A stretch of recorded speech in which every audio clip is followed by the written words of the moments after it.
শাহপুর নামে এক শান্ত গ্রাম ছিল, যেখানে সব কিছু ঠিকঠাকই চলছিল। কিন্তু এই শান্তি বেশি দিন স্থায়ী হওয়ার ছিল না। সেই গ্রামেই বাবলু নামে এক ব্যক্তির একটি ছোট মিষ্টির দোকান ছিল।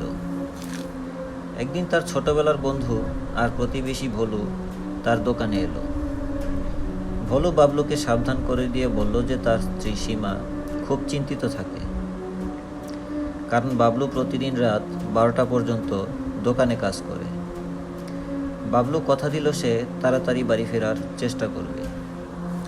সেদিন কাজ শেষ করতে বাবলুর বেশ রাত হয়ে গেল। রাত 12টার দিকে যখন সে দোকান বন্ধ করে বাড়ির দিকে রওনা দিল, হঠাৎ এক অদ্ভুত আওয়াজ শুনতে পেল। আলু নেবেন গো আলু, গোল আলু, রাতের আলু। বাবলু এদিক ওদিক তাকিয়ে দেখল জনমানবহীন রাস্তায় এক মহিলা সাদা শাড়ি পরে একটা বড় বটগাছের নিচে দাঁড়িয়ে আছে।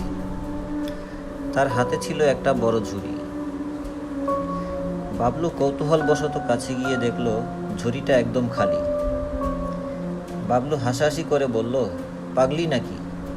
ঝুড়িতে তো আলু নেই, তবে কি বিক্রি করছো? মহিলাটি বাবলুর দিকে তাকাতেই তার চোখ দুটো ধবধবে সাদা হয়ে গেল। সে ভয়ঙ্কর এক হাসি দিয়ে বলল, আলু? আলু তো তুমি নিজেই। মুহূর্তের মধ্যে চারপাশ ধোঁয়ায় ভরে গেল এবং বাবলু একটা বড় আলুতে পরিণত হলো। সেই ডাইনু বাবলু আলুটাকে তুলে ঝুড়িতে ভরে নিল। পরদিন সকালে বাবলু বাড়ি না ফেরায় সীমা খুব ভেঙে পড়ল। এরপর একে একে গ্রামের আরো অনেকে নিখোঁজ হতে শুরু করল।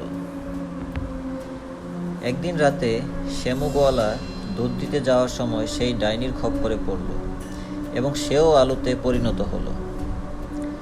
গ্রামের মানুষ আতঙ্কে রাত 7টার পর ঘর থেকে বের হওয়া বন্ধ করে দিল। কিন্তু একদিন পাশের শহর থেকে মোহন আর তার স্ত্রী কুসুম বাইকে করে ফিরছিল। তারা এই ডাইনির কথা জানত না।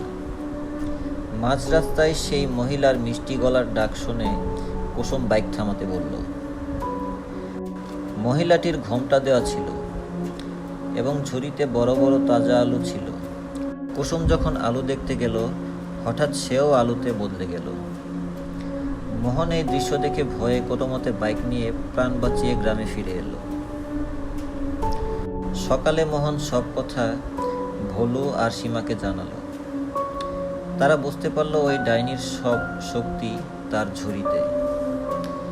সেই রাতে তারা তিনজন মিলে বটগাছের আড়ালে লুকিয়ে ওৎ পেতে রইল। মাঝরাতে ডাইনি আসতেই মোহন তাকে জোরে ধাক্কা দিল। ডাইনি নিচে পড়ে যেতেই তার ঝুড়ি থেকে সব আলু মাটিতে ছড়িয়ে পড়ল। এই সুযোগে সীমা ঝুড়িটা কেড়ে নিয়ে সজোরে মাটিতে আছাড় দিয়ে ভেঙে টুকরো টুকরো করে দিল। ঝুড়ি ভাঙার সাথে সাথে ডাইনি যন্ত্রণায় ছটফট করতে করতে ভস্ম হয়ে গেল। ডাইনি মরার সাথে সাথেই বাবলু, কুসুম আর শ্যাম সহ সবাই আবার মানুষে পরিণত হলো। পুরো গ্রাম খুশিতে ভরে উঠল। এরপর থেকে সেই গ্রামে আর কোনোদিন মাঝরাতে আলু বিক্রির আওয়াজ পাওয়া যায়নি। গ্রামবাসী বুঝতে পারল মাঝরাতে অজানা কোনো মিষ্টি ডাক শুনে থমকে দাঁড়ানো উচিত নয়।